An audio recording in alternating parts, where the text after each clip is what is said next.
Okay. Hello and welcome to Osgoode Professional Development's information session on our new professional LLM in Canadian Common Law. I'm Megan Thomas, an international program lawyer here at Osgoode Professional Development, and the information in this presentation is current as of May 1st, 2013. In this information session, we're going to introduce you to this program, its features and benefits. We're going to talk about the tuition and application process and give you some contact information if you have further questions about the program. We're going to start today by talking about who should apply for this program. The Canadian Common Law LLM is intended for people with a law degree from outside Canada or a Canadian civil law degree.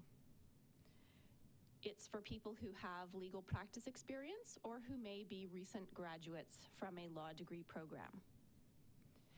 It's for applicants who are considering practicing law in Canada and may be going through the NCA accreditation process. We're going to talk a little bit more about that process on the next slide. Or potentially also for applicants who are looking for a foundation in Canadian law, perhaps because they practice in a jurisdiction or an area where there's significant Canadian involvement. This program is not intended for people who have a common law degree from a Canadian university. We'll take a moment now to talk about the NCA process for those who may not be familiar with it. The National Committee on Accreditation is a regulatory body here in Canada of the Federation of Law Societies of Canada.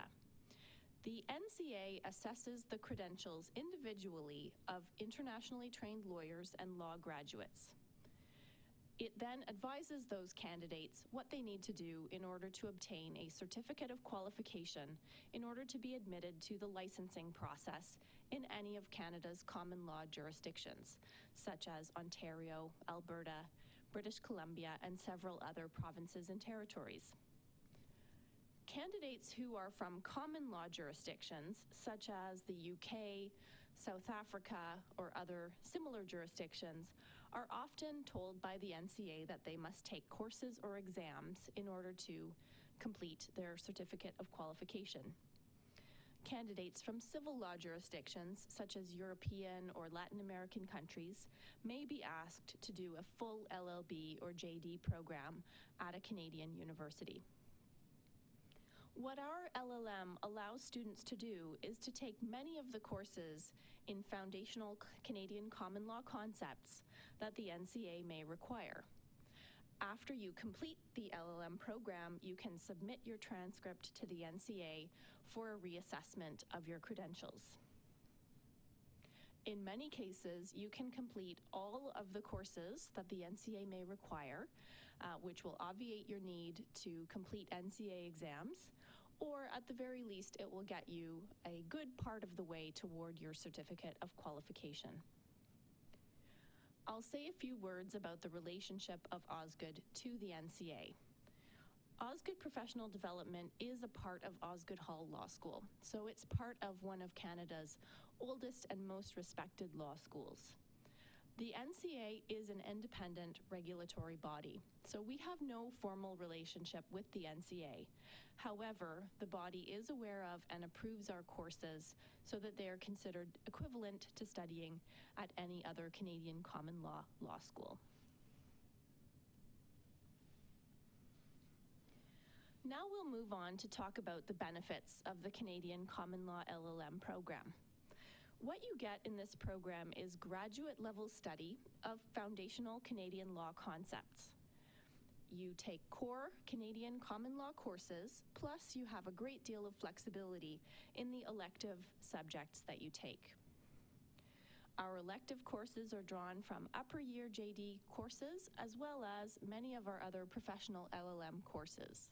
You'll see later in this presentation that we have approximately 20 specializations in professional LLMs, so that caters to many different interests our students may have. Our Canadian Common Law core courses, as I mentioned, will be approved by the NCA.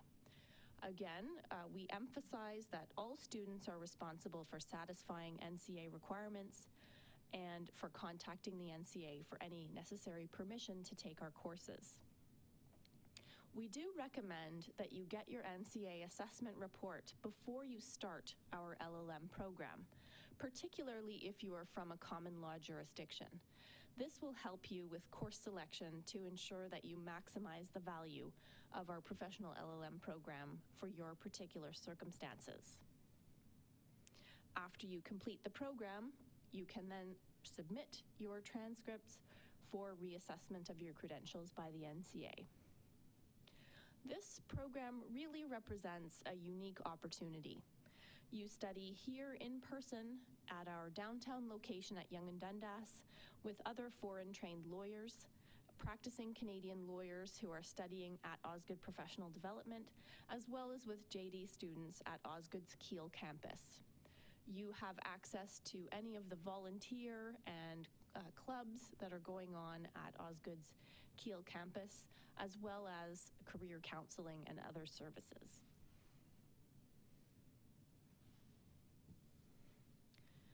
Moving on to the features of the program more specifically. You have two options to complete the Canadian Common Law LLM degree.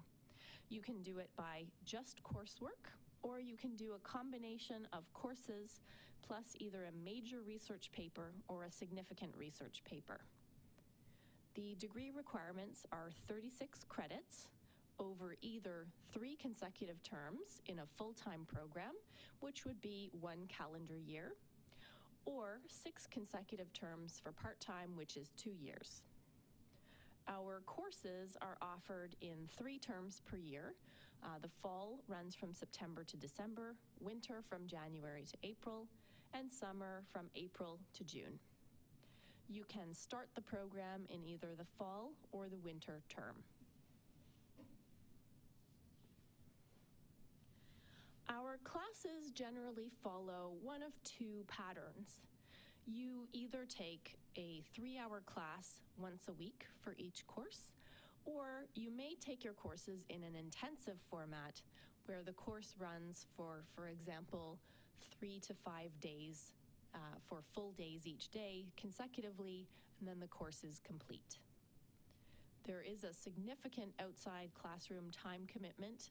We expect that students will have read the material before class and be prepared. And in many cases, there are special assignments such as presentations to prepare for. The evaluation for these courses is done at a graduate level, which means that there's a research and writing component for each of the courses. Most often, these courses are evaluated through a take-home examination that might range from 48 hours to 7 days. Some courses as well have a midterm paper plus an exam, a presentation, a case comment, or other types of evaluation forms. When you study at Osgoode Professional Development, we provide you with a great deal of administrative support. We take care of registration for you in the program. We work with you on enrollment in the courses that meet your needs. We provide you with your course textbooks and materials, and we have an online learning management system with websites for the courses and materials in electronic format.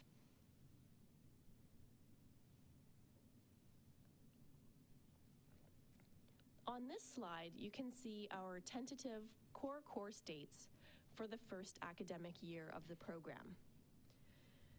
In the fall, we have 3 of our core courses: Legal Research and Writing for international students, Canadian Public and Constitutional Law. For those of you who are familiar with the NCA's syllabi, this includes both constitutional law and foundations of Canadian law.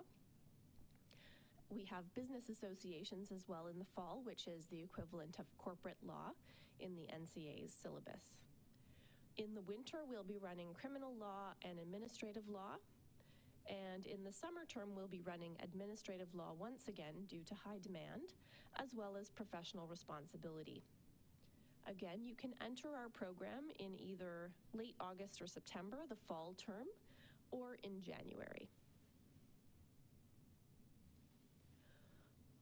I'm going to leave this slide up for a few moments so that you can take a look at the actual scheduling. Again, this is current as of May 1st, 2013, for our core courses.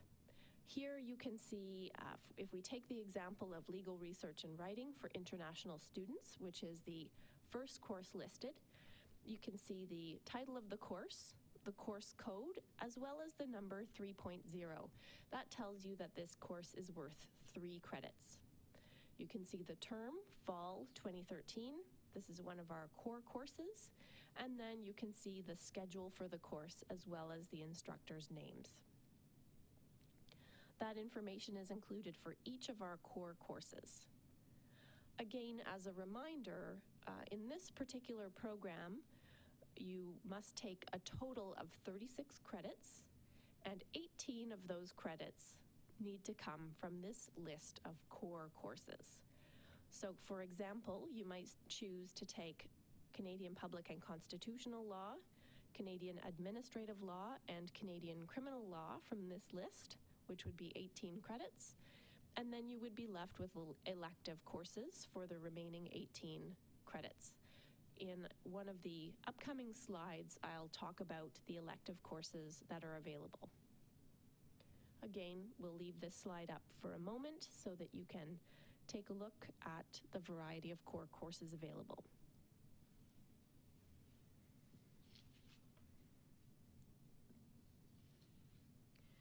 Now we'll move on to look at elective course options. So as I mentioned at the beginning of the presentation, we have a very large variety of courses available for you to fill out those 18 elective courses. Of course, you can choose to take more than 18 of your credits from the core courses, but many of you will be interested in upper year JD courses. There are just some examples listed here, such as evidence or trusts. We have another LLM in international business law, which includes many interesting classes such as international commercial arbitration, international tax. So those are some good options. And on the right-hand side of the screen, you'll see a listing of the subject areas where we offer professional LLM programs. Many elective courses will be available from those specializations, such as business law, securities law, or civil litigation. Again, we will work with each admitted student to determine what elective courses are suitable for you.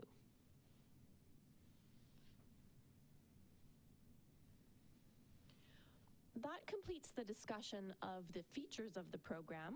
We'll now talk about admission requirements as well as tuition. So the admission requirements for this program are all available on our website.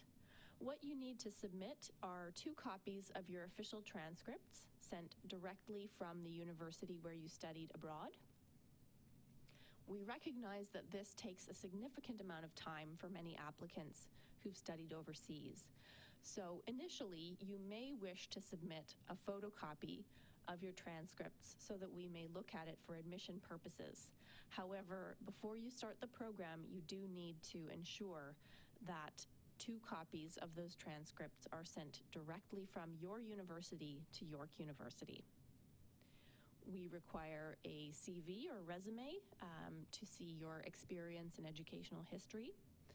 We require a personal statement that's quite brief and discusses your reasons for taking the program or for being interested in taking the program. That's also your opportunity to highlight any particular special circumstances in your background in terms of your experience, or to explain any low grades that you may have in your past. We require an application fee of $100. For applicants whose first language is not English, we require a language proficiency test. The scores and testing bodies that are acceptable are listed on our website. There is an exemption available for people who've studied in an institution with exclusively English as the language of instruction for a minimum of 2 years. we require 2 recommendation forms from references. It is entirely up to you as an applicant to decide who is the best reference for you. Often for students who've graduated recently from university, it's very helpful to have an academic reference from a professor, but those who've been out of school for a longer period of time may find that professional references are more helpful. What the admissions committee is looking for is people who are able to speak to your ability to study at the graduate level and be successful in the program. We also require a writing sample in English. Again, ideally, this would be an academic writing sample that shows your legal research, analysis, and writing ability, but some people may wish to submit something from their professional background. Finally, we require a plan of study, which is a special form, again, found on our website with the application materials, and that asks you to indicate which of our core courses and which electives you believe you're interested in taking while you study in the Canadian Common Law LLM. This will assist us greatly with program planning, so please do list any courses that you think you're interested in taking, or any subject areas. The minimum requirements for admission are a law degree from outside Canada or a Canadian civil law degree, and we do require a B grade point average for admission as a minimum standard. Again, you can see on our website a link to York's Graduate Admissions Department that tells you how graduate admissions assesses the equivalency of degrees from other countries. I should also add that we do sometimes consider applicants with lower than a B average, particularly if they have circumstances that explain the lower average, or if they have a significant amount of legal practice experience.